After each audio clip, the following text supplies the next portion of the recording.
अब गर्ग संहिता की एक कथा आती है, बहुत ध्यान से सुनना। जब ठाकुर जी ने गिरिराज जी वापस विराजमान कर दिए तो ब्रजवासियों के कुछ समूह आपस में चर्चा करने लगे। बोले ये नंद जी को लाला जो है का है ना, जे सामान्य बालक नहीं है, जे कोई भगवान है और या फिर ये कोई देवता है। और वे सब गए जाकर के नंद बाबा से कहने लगे, बोले नंद बाबा आप हमसे कछु छुपा रहे हो, सांची सांची बताओ ये तुम्हारे लाला में ऐसा कौन सा गुण है, ऐसे कौन से देवता हैं या कि बंदर या फिर या में कछु तो विशेषता है, हमको बताओ। नंद बाबा बोले देखो कोई विशेषता नहीं है, आपको सांची बता दूं। गर्गाचार्य जी ने जब हमारे लाला को नामकरण संस्कार किया तो नामकरण करते समय गर्गाचार्य जी बोल के गए कि भैया देखो तुम्हारो जो लाला है ना, ये नारायण समो गुण ही है, नारायण के समान गुण है या लाला में, या हमारे कभी कोई अद्भुत लीला करे तो आप संशय मत करियो। और ये बात गर्गाचार्य जी ने दो लोगन के काजे ब्रज में कही है, एक वृषभानुनंदिनी किशोरी जी के लिए और दूसरी ठाकुर जी के लिए। तो ब्रजवासी पीछे पड़ गए, बोले तो फिर इन दोनों को ब्याह कराए दो, दोनों उनको ब्याह कर दो।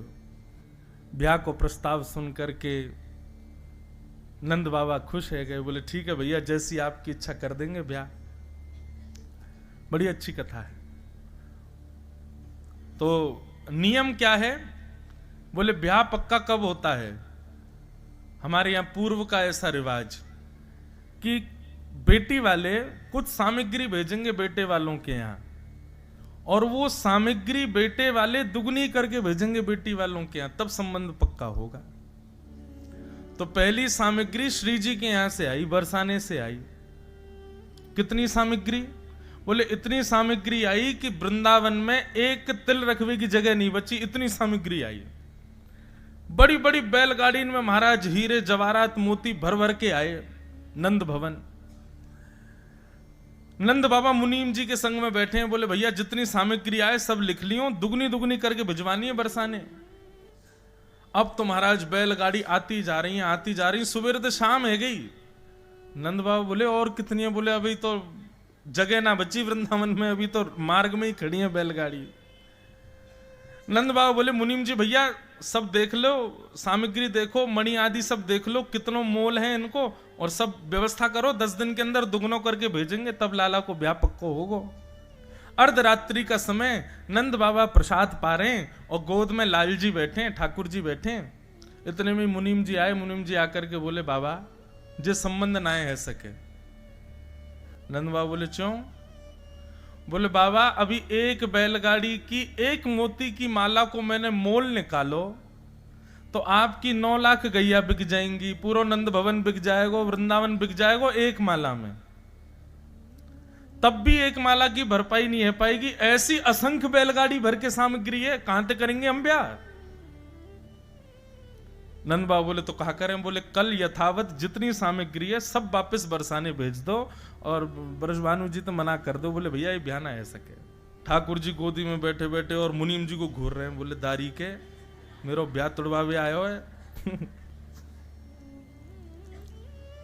नंद बाबा मुनीम जी बात कर रहे, इतने में ठाकुर जी उठ के भागे और एक बैलगाड़ी की एक माला लेकर के ठाकुर जी कहीं चले गए। दूसरे दिन सब सामग्री वापस करवे को समय आयो। मुनीम जी सब गिन लो, जितनी सामग्री आई उतनी है कि नहीं। मुनीम जी सब गिनते जा रहे हैं, हाँ भाई इतने मोती हैं, इतने हीरा हैं, इतने ये हैं, सब इतनी बैलगाड़ी हैं, सब गिनते गिनते मुनीम जी बोले भगवान सब कछ हुआ, लेकिन एक मोतीन की बैलगाड़ी में से एक माला गायब है, वो नहीं मिल रही है। नंद बाबा सिर पे हाथ धर के बैठ गए, बोले दुगनो करनो तो दूर की बात, जितनो आयो उतनो भी ना पहुंचा पा रहे वापस, जन कहां तक कोई निगोरो चोर आगो चोरी करके ले गो रात में। नंद बाबा बड़े परेशान। इतने में ही नन्हे से मदन गोपाल आए, बाबा कहा भयो तुम रो काई को रहे हो। अरे देख लाला तेरे ब्याह के काजे इतनी सामग्री आई, ना जाने कहां से कौन सा कोई चोर आयो, या मैं तो एक मोती की माला लेके भाज गयो। कहा करें, हम तो मुंह दिखावे लायक भी नहीं बचे, ब्रजभानु जी कहां सोचेंगे हमारे बारे में। ठाकुर जी बोले बाबा चिंता क्या कर रहे हो, बा माला है तो मैं लेके चलोगो। ठाकुर जी बोले कहां लेके गए हो। अरे बाबा कल मुनीम जी कह रहे हैं ना हम पे सामग्री इतनी नहीं है कि हम दुगनों करें, तो मैंने अपनी बुद्धि लगाई, मैंने सोची कि हमारे नंद बाबा बीज लेके आमे और खेतन में बो दें, सोई बीज में ते अनेक फसल है जाए, दुगनी दुगनी है करके फिर महाराज दुकान में हम लोग जाके बांट दें हमें। मैंने सोची जब मोती हीरे जवाहरात कम पड़ रहे हैं तो इनको भी बोए दो, इनके वृक्ष प्रकट हो जाएंगे, पौधा आ जाएंगे, उनमें फल रूप में ये भी लग जाएंगे। नंद बाबा बोले बाबड़े कहा करके आयो लाला, ये कोई मोती बोवे तो होवे थोड़े ही है, अमुक दिखा तो सही कहां बो के आयो है। ठाकुर जी उंगली पकड़ करके नंद बाबा को ले गए। आज भी बंधुओं वो गांव, वो स्थान विद्यमान है नंद गांव के पास में। ठाकुर जी लेकर के गए, नंद बाबा ने जैसे ही खेत में जाके देखो तो मोती हीरे जवाहरात मणियों के बड़े बड़े वृक्ष लगे हैं और उन पर फल रूप में मोती मणि और सुंदर सुंदर आभूषण लटके हुए हैं। नंद बाबा तो देख करके हैरान है कि बोले लाला जे कैसे भयो? बोले बाबा वो मत सोचो कैसे भयो, मेरो ब्याह पक्को कर दो, ये सब दुगनो दुगनो करके भिजवाए दो, मेरो ब्याह कराए दो।